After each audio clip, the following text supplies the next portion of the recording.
네, 우리도 서로 고백합시다. 나도 주님을 사랑합니다. 또 한 번 더 고백합시다. 나도 당신을 사랑합니다.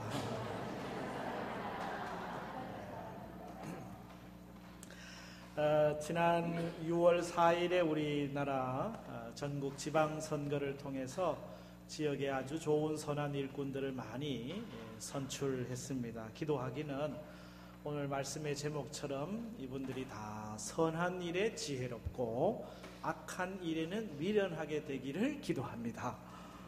왜냐하면 반대로 하는 분들이 참 많거든요. 선한 일에는 엄청 미련하고 악한 일에는 너무너무 지혜로운, 그것이 오늘 우리가 살아가고 있는 이 세상 삶의 자리가 아닌가 싶어요. 악한 일에는 얼마나 약삭빠르고 자기 이익을 챙기는 데는 치밀하고 남을 무너뜨리고 부수는 데는 아주 계획적이고 자기 명예와 권세를 누리는 데는 얼마나 교묘한지 모르겠어요. 좀 반대로 해야 되는데 너를 세우는 일에 조금 더 치밀하고, 그리고 다른 사람의 유익을 구하는 일에 더 성실하고 다른 사람의 명예와 권세를 높여주는 데 조금 더 애를 쓴다면 그것이 더 귀하지 않겠는가, 그런 생각을 하면서 너의 유익에 지혜롭고 나의 유익에는 미련한 삶이 되기를 바랍니다. 진리에는 지혜롭고 비진리에는 미련하고, 정의에는 지혜롭고 불의에는 미련하고, 섬김에는 지혜롭고 섬김을 받는 일에는 미련하고. 이 지혜와 미련이라고 하는 것은 다른 말 같지만은 함께 가는 거예요. 어쩌면 미련함이 진짜 지혜라고 이야기할 수 있거든요. 여러분, 그 암소와 당나귀가 밭을 갈고 있었습니다.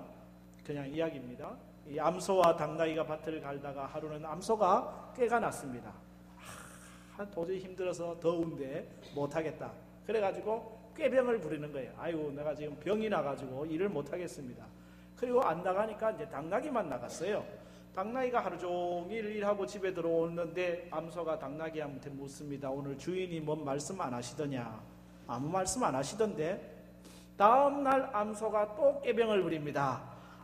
오늘도 도저히 몸이 약해가지고 힘이 들어서 못 나가겠다. 그래가지고 당나귀만 또 하루 종일 일을 하고 저녁에 돌아왔어요. 암소가 당나귀에 묻습니다. 주인이 무슨 말씀을 하시던 게 없더냐? 아무 말씀 안 하시던데. 그래, 암소가 속으로서 웃죠. 너는 오늘 고생했구나. 나는 오늘 집안에서 시원하게 잘 놀았는데. 그런데 당나귀가 한마디 더 합니다. 아무 말씀은 안 하시는데 오늘 푸죽간 주인하고 이야기하더라. 이게 뭔 얘기하는 건지 아시겠죠? 미련하게 부지런히 일하는 게 미련한 거냐? 그게 오히려 지혜라는 거예요. 미련한 것이 오히려 지혜고, 꾀를 내고 잔꾀를 부리는 것이 상당히 지혜로운 것 같지만은 그게 진짜 미련한 일이거든요. 자기 꾀에 자기가 빠지는 것을 우리가 보게 되잖아요.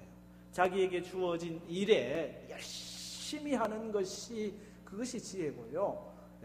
좀 미련할 정도로 저렇게까지 해야 되나, 사람들이 그렇게 얘기하는 그런 정도로 하는 것이 진짜 지혜잖아요. 이번에 세월호 사건에서 선장이라든지 선원들이 자신의 생명을 돌보지 않고, 자신의 생명을 돌보는 것은 상당히 지혜로운 거예요. 그러나 자신의 생명을 돌보지 않고 미련하게 이 승객들을 먼저 구해야겠다고 했다고 하면은 그게 미련한 것 같지만은 그게 진짜 지혜가 아닌가라고 하는 거죠. 그런 점에서 이 미련함이 오히려 지혜라는 거예요. 여러분, 우리가 성경에서 요셉을 보잖아요. 요셉이 어찌 보면 참 미련한 사람이에요. 그렇죠? 창세기 39장에 보디발의 아내가 이 요셉을 유혹합니다. 이때 그냥 좀 깨가 있는 사람 같으면은 뭐 자기가 유혹한 것도 아니고 상대방이 유혹하는 거니까 모르는 척하고 한번 좀 빠져줘가지고 그 대단한 집안의 안주인하고 눈이 맞았으니까 이제는 내 팔자가 펴였다, 그렇게 갈 수도 있는 거 아니겠어요? 특별한 사랑과 관심을 이제 안주인에게 받았으니 내가 이제 출세도 할 수 있겠다. 종의 신분에서 해방받을 수도 있겠다. 기회가 왔구나. 그렇게 생각할 수도 있을 거 아니에요, 일반 사람들은. 근데 요셉은 그 기회를 기회로 생각하지 아니하고 유혹으로 생각을 한 거잖아요. 참 어찌 보면은 세상 물정 모르는 것이고 어찌 보면 참 미련한 집 같잖아요. 결국 뿌리치고 도망가는 요셉. 결국 어떻게 됩니까? 가정 총무의 자리 박탈당하고 감옥으로 가고. 그게 아마 사람들이 참 요셉이 미련하다라고 얘기했을지도 몰라요. 그러나 그 미련함이 오히려 지혜였다는 거예요. 불의에 대하여 악에 대하여 미련한 모습을 보였던 것이 요셉이 하나님 앞에 쓰임받게 되는 그런 중요한 이유가 되는 거거든요. 다니엘을 아시잖아요. 바벨론 왕궁의 포로로 잡혀왔습니다. 왕이 내리는 진미를 먹도록 요청합니다. 왕이 내리는 진미 얼마나 좋아요. 그러나 다니엘 입장에서는 그것이 우상 숭배를 우상에게 드려졌던 음식이니까 먹지 않겠다는 거예요.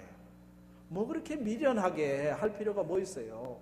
그냥 왕의 진미니까 어차피 포로로 잡혀온 몸이니까 시키는 대로 하자라고 생각할 수도 있잖아요. 그러나 다니엘의 그 미련함이 오히려 그에게 힘이 되고 지혜가 되었던 사실. 다니엘의 세 친구도 마찬가지예요. 이 우상을 세워놓고 여기다가 절을 해라. 그렇지 않으면 불못불 속에 던져지겠다. 그럼에도 불구하고 그들은 미련하게 실이 자기의 목숨이 걸려있는 문제임에도 불구하고 거기에 절하지를 않습니다. 우리가 성경을 통해서 발견하는 것은 그 미련함이 오히려 지혜가 되었다라고 하는 사실을 우리는 알고 있습니다. 오늘 우리의 문제는 뭡니까? 너무 똑똑한 데 있습니다. 너무 약삭 빠른 데 있습니다. 좀 미련해야 되는데 미련하지를 못해요. 교인들이 더 미련해야 되는데 자세히 알아들으세요. 좀 미련해야 되는데 미련하지 않는 거예요. 손해 볼 줄도 알고 좀 욕을 먹을 줄도 알고 눈 감아 줄 줄도 알고 못 들은 척도 할 줄도 알고 누가 뭐라고 하면 발끈하는 게 아니라 그러려니 할 줄도 알고 삼삼오오 모여서 누군가를 험담하고 있으면은 못 들은 척도 할 줄 아는 미련해야 됩니다. 옆에 있는 분들은 인사합시다. 미련합시다. 별소리를 다 하시네요. 지혜롭자는 얘기는 많이 해도 미련하자는 얘기를 미련한 게 지혜로운 거라니까요. 어디에 미련한 거? 악한 일에 미련한 것이 지혜로운 거예요. 그래서 성도는 조금 모자라야 정상이에요. 못 듣고 못 보고 안 참석하고 그것이 미련한 악한 일에 대하여 미련한 것, 그것이 진짜 아름다운 모습이라고 할 수가 있거든요. 예수님도 어찌 보면은 참 미련하신 분이잖아요. 조금만 그 권력 갖고 있는 대제사장이라든지 이런 분들에게 코드를 맞춰가지고 아부를 하면은요, 예수님 뭐 편하게 정말 인기를 누리면서 잘 먹고 잘 살 수가 있잖아요. 그런데 예수님은 그런 권한을 포기하시는 거예요. 가난한 자들과 함께하고 소외된 사람들 만나고 빌라도나 대제사장 앞에서 자기의 권한을 쓰시지 않는 거예요. 예수님은 철저하게 선한 데는 지혜롭고 악한 데는 미련한 그런 삶을 사셨다는 거죠. 우리 속담에 서당께 3년이면 뭘 읊어요? 풍어를 읊는다고.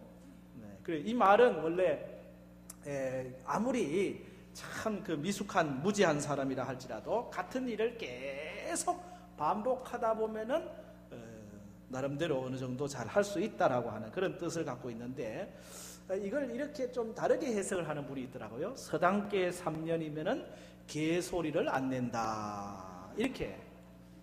여러분 어떻게 생각하세요? 좀 서당께 3년이면은 풍어를 읊다 보니까, 풍어를 읊는다는 얘기는 사람 소리를 흉내내는 거거든요. 풍어를 읊다 보니까 개소리는 확실히 적게 내게 되잖아요. 일리가 있죠? 서당께 3년이면 풍어를 읊는다. 서당께 3년이면 개소리를 적게 낸다. 그런 표현입니다. 다시 말하면은 우리가 새로운 일에 열중을 하다 보면은 예전에 습관이 되었던 과거의 일에는 확실히 등한히 하게 된다. 이제 그런 의미거든요. 교회 생활에다가 이걸 접목을 하면은 교회 생활 3년이면은 주기도문 외우면서 기도를 하잖아요. 사도신경 고백하면서 신앙 고백을 하고 찬송가도 좀 할 줄 알고 교회 생활 3년이면은 구역 예배에서 대표 기도도 좀 할 줄 알고 좀 바뀌어가는 거거든요. 선한 일에 지혜롭다 보면은 악한 일에는 자연스럽게 미련하게 됩니다. 악한 일에 미련해야지라고 생각할 이유가 없다니까요. 여러분이 자꾸 선한 말을 하고 착한 말을 하고 사랑하는 말을 하고 겸손의 말을 하고 격려하는 말을 하고 칭찬하는 말을 하고 언제쯤 아멘 좀 할까 그죠? 그런 말을 하다 보면은 언제 욕할 시간이 있어? 언제 남을 험담할 시간이 있어요? 선한 일에 지혜롭다 보면은 악한 일에는 자연스럽게 미련하게 되는 거예요. 풍어를 읊다 보면은 개소리가 적게 되는 거예요. 믿음의 말을 자꾸 하다 보면은 악한 일에는 미련하게. 그래서 우리의 그 신앙의 가장 중요한 삶의 내용이 있다면 바로 선한 일에는 지혜롭고 악한 일에는 미련해야 된다. 사도 바울을 통해서 이 로마서를 이제 결론을 지어가는 장면인데 이 마지막 한 가지 이걸 빼놓으면 안 될 것 같은 당부의 말씀이 있었어요. 그 당부의 말씀이 오늘 바로 이 말씀이라는 거예요. 이 선한 일에 지혜로우라고 하는 이 지혜의 말이라고 하는 것은 적극적인 참여를 얘기하는 겁니다. 선한 일에 적극적으로 열심히 참여해야 한다. 반대로 악한 일에는 미련하라. 이 미련한다라고 하는 말은 헬라어로 아켈라이오스라고 되어 있는데 아켈라이오스는 아 더하기 켈라이오스. 이 켈라이오스는 뜻이 뭐냐면은 섞인다는 뜻이에요. 아가 붙으면은 부정어가 돼가지고 섞이지 않는다. 악한 일에는 미련해라. 다시 말하면 악한 일에는 섞이지를 말아라. 악한 일에는 함께하지를 말아라. 악한 일에는 동참하지를 말아라. 너를 순결하게 지켜라. 그게 지금 악한 일에 미련하라. 선한 일에는 적극적으로 참여하는 지혜자가 되라 라고 하는 말씀이거든요. 이것이 예수님의 말씀에도 그대로 있어요. 제자들을 둘씩 파송하시면서 마태복음 10장 16절에 보라 내가 너희를 보냄이 양을 이리 가운데 보냄 같도다. 그러므로 너희는 뭐같이? 뱀같이 지혜롭고 뭐같이? 비둘기같이 순결하라. 뱀하고 이 비둘기는요 참 너무 안 맞아요. 뱀은 아주 교활한 거의 상징이고요, 비둘기는 평화의 상징이잖아요. 그런데 예수님은 우리에게 뱀같이 비둘기같이 둘 다 얘기를 하고 있어요. 왜? 지혜도 필요하고 순결도 필요하기 때문에 우리에겐 지혜도 필요하고 미련한 것도 필요해요. 선한 일에는 지혜로워야 되고 악한 일에는 미련해야 하기 때문에 뱀같은 지혜도 비둘기 같은 순결도 필요한 거죠. 고린도전서 14장 20절에 사도 바울을 통해서 하나님이 이 말씀을 하십니다. 형제들아 지혜에는 어린 아이가 되지 말아라. 대신 악에게는 어린 아이가 되어라. 다시 말하면은 지혜는 장성한 사람이 되라는 거예요. 지혜는 자꾸 찾고 구하고 누리고 베풀고, 그러나 악에 대해서는 아무것도 모르는 어린 아이처럼 무식한 사람이 되는 것, 그것이 진짜 오늘 그리스도인의 모습이거든요. 선한데 지혜롭고 악한데 미련하다는 거예요. 그럼 어떤 게 선한 것입니까? 선이라고 하는 것에 우리가 열심히 참여해야 되는데 도대체 선한데 지혜롭다고 하는 것이 뭡니까? 라고 할 때 그 선이란 가장 중요한 게 복음의 진리입니다. 진리의 삶에 대하여 지혜로워야 돼요. 진리에 우리가 분별력을 가지고 있어야 된다는 얘기예요. 이걸 오늘 사도 바울을 통해서 하나님 우리에게 말씀하고 싶은 겁니다. 17절 말씀인데 같이 읽습니다. 형제들아 내가 너희를 권하노니 너희가 배운 교훈을 거슬러 분쟁을 일으키거나 거치게 하는 자들을 살피고 그들에게서 떠나라. 여기서 너희가 배운 교훈이라고 하는 이 말은 바로 복음의 진리를 얘기하는 거죠. 로마서를 통해서 사도 바울은 하나님께서 우리에게 주신 이 복음의 진리야말로 얼마나 소중한지, 이것이 우리를 자유케 하고, 이것이 우리를 구원하고, 이것이 우리를 생명 있게 하고, 우리가 이것을 통하여 진정한 삶의 의미를 갖게 하니 복음의 진리가 얼마나 소중합니까? 이 복음의 진리를 잘 간직하고 그 복음의 진리를 가지고 분별 있게 살아가는 것, 이 선한데 지혜로운 거거든요. 그런데 왜 우리가 이런 복음의 진리에 대하여 우리가 잘 간직하는 것이 필요하냐라고 물으신다면은, 오늘 우리의 삶의 자리는 이 복음의 진리를 자꾸만 거스르는 일을 하는 경우들이 있기 때문에, 이 복음의 진리를 깨뜨리고 분쟁을 하게 하는 일들이 있기 때문에, 거치게 하는 자들이 있기 때문에 지금 이 말씀을 하고 있는 거예요. 여러분, 1년 농사를 우리가 잘 지었습니다. 잘 지은 1년 농사를 산에 산돼지가 내려와가지고 다 망친다고 하면은 얼마나 안타까운 일이겠어요. 그래서 아마 이 사도 바울의 마음속에도 이 로마 교회와 이 교회에 하나님의 복음의 씨앗이 뿌려져서 열매를 맺고 있는데, 멧돼지들이, 산돼지들이 와가지고 다 밭을 어지럽히면 안 되겠다, 그 생각을 한 거예요. 거치게 하는 자들, 방해하는 자들, 또 거슬리는 일들 일어나면 안 되겠다.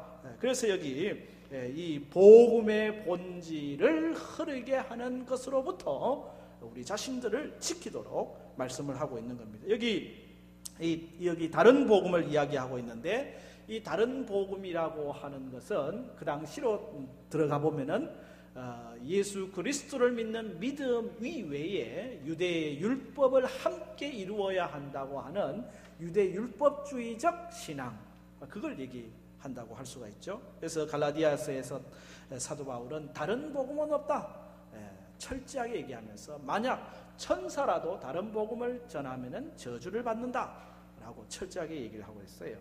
여러분, 오늘 우리의 삶의 자리, 신앙의 자리를 보면요, 이런 다른 복음, 이상한 복음, 우리는 이걸 이단이라고 얘기를 하는데, 이단적인 사상들이 교회 안에 들어오는 걸 보게 됩니다. 크게 이 5가지 특징이 있는데 17절에 3가지가 나와 있거든요. 그 첫째가 배운 교훈을 거슬러라는 표현 속에, 다시 말하면 복음의 진리를 거슬르는 일들을 한다고 하는 사실입니다. 교묘하게 하는 거예요.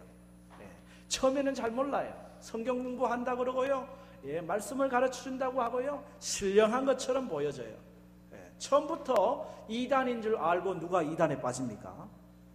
순수한 분들이 이단에 많이 빠지고 복음에 열심히 있는 분들이 이단에 빠지게 되는데, 빠지는 이유, 처음에는 이단인 줄 몰라요.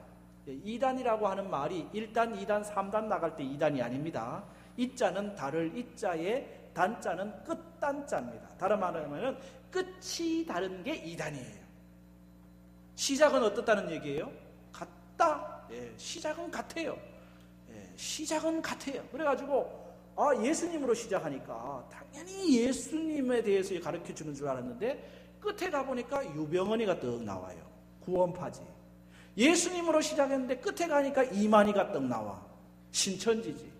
예수님으로 시작했는데 끝에 가니까 문선명이가 나와. 통일교지. 예수님으로 시작했는데 끝에 가니까 정명석이 나와요. JMS잖아요. 이런 이단들이 드러난 이단뿐만 아니라 드러나지 않고, 예수님으로 시작했는데 끝에 가보니까 다른 게 있으면은 이게 이단인데, 그때 가면은 벌써 늦는 거예요. 교묘하게 복음의 교훈을 거슬른다, 그렇게 되어 있는 게 특징이거든요. 뿐만 아니라 여기 분쟁을 일으키거나, 분쟁을 일으키는 특징이 바로 이단이 갖고 있는 특징입니다. 왜? 양의 탈을 쓰고 들어와 가지고 교회를 분쟁하게 하는 일들을 해요. 그 이단들이 포섭 대상 1순위가 누군지 아세요? 교회에 대하여 불평불만하는 사람들, 이단 포섭 대상 1위예요. 왜?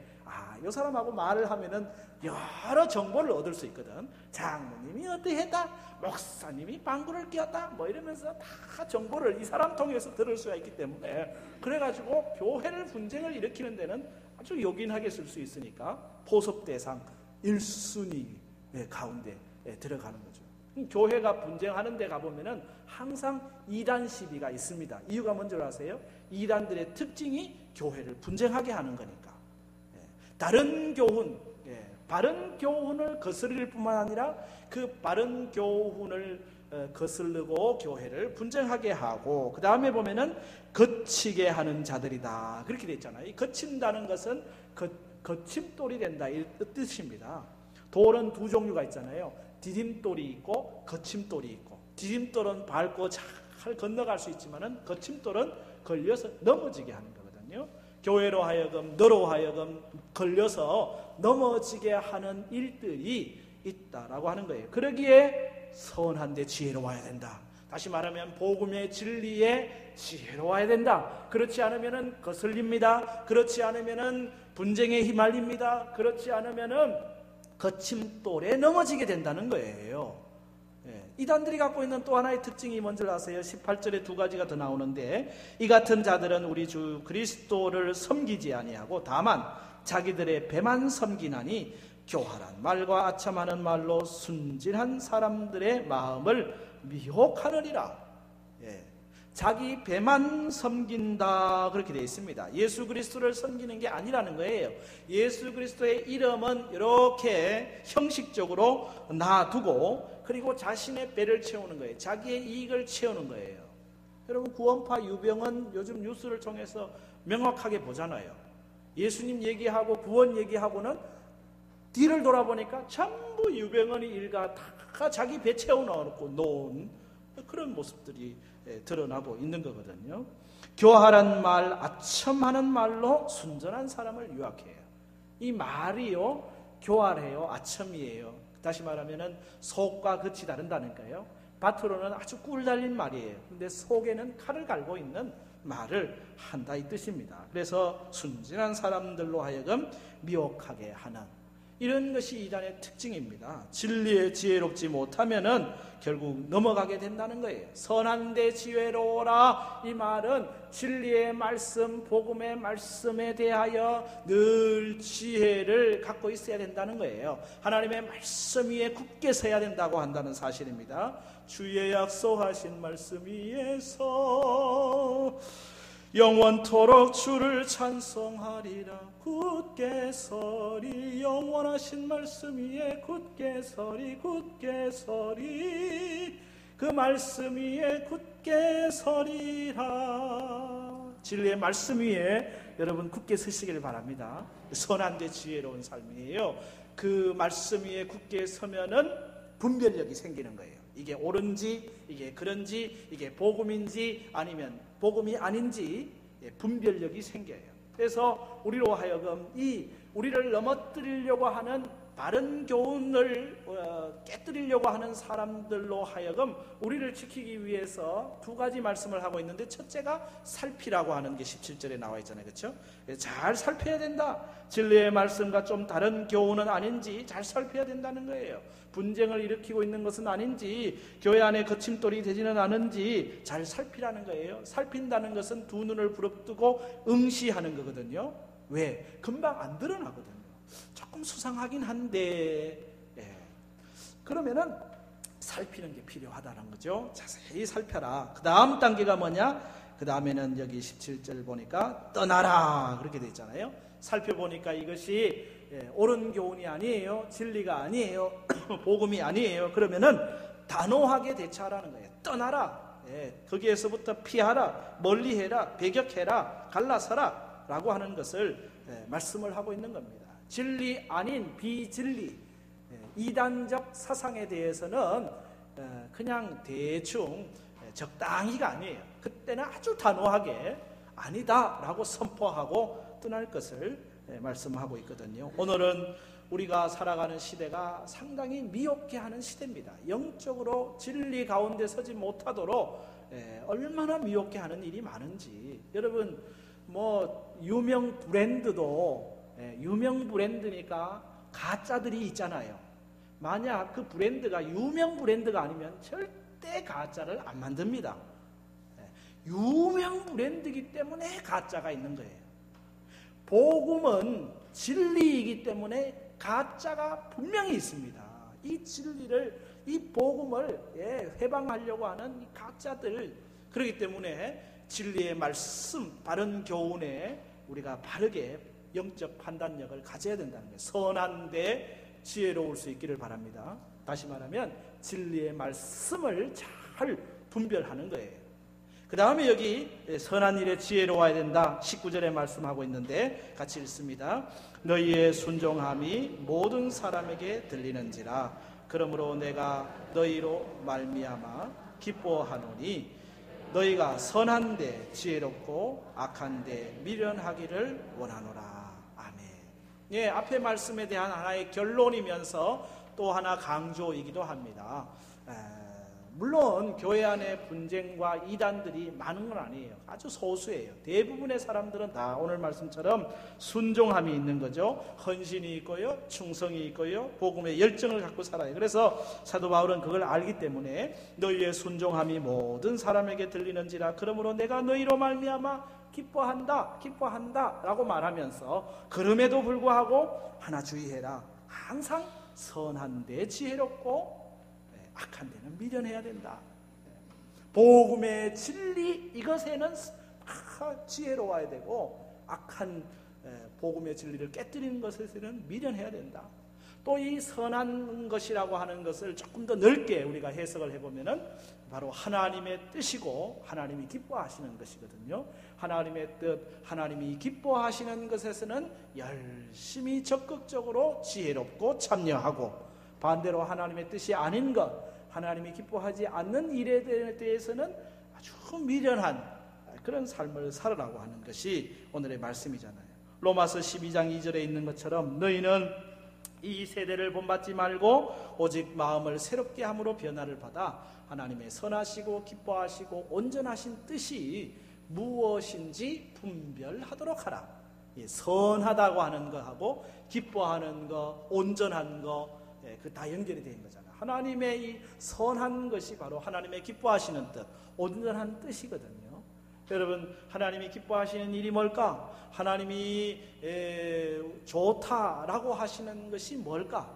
그걸 찾는 것이 선한데 지혜로운 삶이에요. 예수님께서도 겟세마네 동산에서 십자가 쓴 잔이 지나가기를 원하셨어요. 그러나 나의 원대로 마옵시고 아버지의 원대로 되기를 원합니다. 왜? 아버지의 뜻이 선하다라고 하는 확신이 있기 때문에 하나님의 뜻을 나는 이루겠다. 그것이 선한 일이니까. 오늘 우리 안에도 이런 확신이 있기를 바랍니다. 그래서 하나님이 기뻐하시는 뜻, 그 선한 일을 찾는 거예요. 한 영혼을 구원하는 일, 복음 전도하는 일, 얼마나 하나님이 기뻐하시는 일이에요. 선한 일이죠. 이 일에 여러분이 열심을 내는 것이 선한데 지혜로운 삶이 되는 거예요. 하나님 앞에서 우리가 늘 영적으로 교통하는 삶을 사는 거 얼마나 좋은 일입니까? 기도 생활에 열심 내는 거, 그것이 바로 선한데 지혜로운 삶이에요. 예수님처럼 가난한 자, 힘없는 자 손 붙잡아주고 구제하고 봉사하는 일, 그것이 얼마나 하나님이 기뻐하시는 일이에요. 이것이 선한 일이고 여기에 열심 내는 것이 선한데 지혜로운 것이고, 정의를 이루고 공의를 세워가는 일, 그것이 하나님이 기뻐하시는 일이라면 그 일에 열심을 내는 것이 선한데 지혜로운 것이다. 여러분, 지혜롭게 전도하고 지혜롭게 봉사하고 지혜롭게 정의를 세워 가십시다. 그러다 보면 악한 일에는 자연스럽게 우리는 미련한 존재가 될 거예요. 선한데 지혜로운 하나님의 사람들이 되는 것이죠. 한 가지를 더 여기 추가를 한다면은 영적인 분별에 대한 지혜가, 영분별에 대한 지혜가 있어야 돼요. 이것이 선한데 지혜로. 이 선한 것은 영분별이에요. 오늘 말씀 20절을 같이 읽겠습니다. 평강의 하나님께서 속히 사단을 너희 발 아래에서 상하게 하시리라. 우리 주 예수의 은혜가 너희에게 있을지어다. 아멘. 여기 사단을 얘기하고 있습니다. 사단은 여전히 우리 주위에서 우는 사자와 같이 두루다니면서 삼킬자를 찾고 있거든요. 우리가 지금 영이신 하나님께 예배하는 이 자리에도 사단은 우리가 영으로 예배하지 못하도록 방해를 하는 거예요. 찬송을 못하게 하고요, 기도하는데 딴 생각하게 하고요, 하나님 말씀을 들으면서도 그 말씀이 내 심령 가운데 심겨지는 걸 방해하는 거예요. 마치 길가에 뿌려진 씨앗을 새들이 쪼아 먹는 것처럼 말씀의 씨앗이 떨어질 때 염려와 유혹 때문에 돌짝밭 가시덤불이 되어서 자라지 못하게 하는 것처럼 영적으로 우리를 자꾸만 이 진리의 말씀 가운데서 우리를 해방하는 일들을 하는 거거든요. 여러분 안에 영적 분별력이 있으시기를 바랍니다. 이것이 선한데 지혜로운 삶이에요. 이게 성령의 역사인지 악한 사단의 역사인지 분별할 수 있어야 됩니다. 속된 말로 이게 똥인지 된장인지를 구별해야지, 영적으로 우리가 이게 성령의 역사인지 약한 영의 역사인지 분별할 수 있어야 그게 선한데 지혜로운 거예요. 선한데 지혜롭다는 것은 성령의 역사에 우리가 민감한 것이고, 악한 사단의 영에 대해서는 우리가 나사렛 예수의 이름으로 명하노니 떠날지어다 선포하는 거예요. 일상의 우리의 삶에 영적인 삶을 우리가 늘 살아가기 때문에 성령에 민감한 은혜가 있기를 바랍니다. 저를 가르쳤던 교수님은 가끔 강의 시간에 그런 말씀 하시더라고요. 성령에 민감해야 된다. 가끔 부부끼리도 다툴 때가 있잖아요. 다투다 보면은 이건 아닌데 싶을 정도로 다투게 되는 경우가 있더래요. 그래서 속으로 이렇게 얘기를 했대요. 만약 사단이 하는 짓이면 나사렛 예수의 이름으로 명하노니 떠나갈지어다. 겉으로 하면 안 된대요. 사탄아 물러가라 이러면은 자기 아내한테 그렇게 얘기하는 거니까 그건 큰일 날 일이고, 이게 하는 짓이 영 이상해. 자꾸 분쟁을 일으키고 거슬리고 나를 고통스럽게 하고 힘들게 하고, 이건 하나님의 영 성령의 역사가 아니야. 그때는 속으로 외치는 거예요. 이것이 사단에 의해서 이루어지는 일이라면 나사렛 예수의 이름으로 명하노니 떠나갈지어다 선포를 하는 거예요. 영적인 분별력을 가지고 하나님의 영의 역사인가 악한 영의 역사인가를 분별해내는 영적 지혜를 갖는 것, 그게 바로 선한데 지혜로운 삶이에요. 오늘 사도 바울은 여기 그렇게 말씀하고 있잖아요. 사단을 너희 발 아래에서 상하게 하시리라. 사단을 너희 발 아래에서 상하게 하신다. 이미 예수님께서 마치 창세기 3장 15절에 여자의 후손이 뱀의 머리를 상하게 한다. 예수님이 십자가 위에서 모든 죄와 죽음을 다 정복하시고 이기신 것처럼 오늘 우리 그리스도인들은 모든 사단의 세력에 대하여 승리하는 삶을 살게 되도록 그렇게 이미 다 돼 있어요. 그러므로 사단이 우리 가운데에서 우리를 유혹하고 우리를 넘어뜨리려고 할 때 영적 분별력을 가지고 사단을 대적하시기를 바랍니다. 대신 성령의 인도하심을 받는 거예요. 늘 성령이 인도하는 자리에 가고 성령이 인도하는 대로 행하고 성령이 역사하시는 대로 가다 보면은 그것이 선한 일에 지혜로운 삶이 되는 것이고 악한 일에는 미련한 삶이 되는 것입니다. 오늘 이 말씀은 사도 바울을 통해서 하나님이 우리에게 꼭 이 시대에 마지막으로 꼭 한마디 더 당부해야 될 말씀으로 우리에게 주시는 겁니다. 진리에 대하여는 지혜롭고 비진리에 대하여는 미련하고, 옳은 일, 정의로운 일에 대하여는 지혜롭고 불의한 일에 대하여는 미련하고, 사랑을 베푸는 일에는 지혜롭고 남을 헐뜯는 일에는 미련하고, 성령의 역사에 대하여는 지혜롭고 악한 영의 역사에 대해서는 미련하고. 그래서 늘 선한 일에 지혜롭고 악한 일에는 미련한 게 그게 지혜잖아요. 그런 은혜의 역사가 우리 안에 늘 있기를 축복합니다.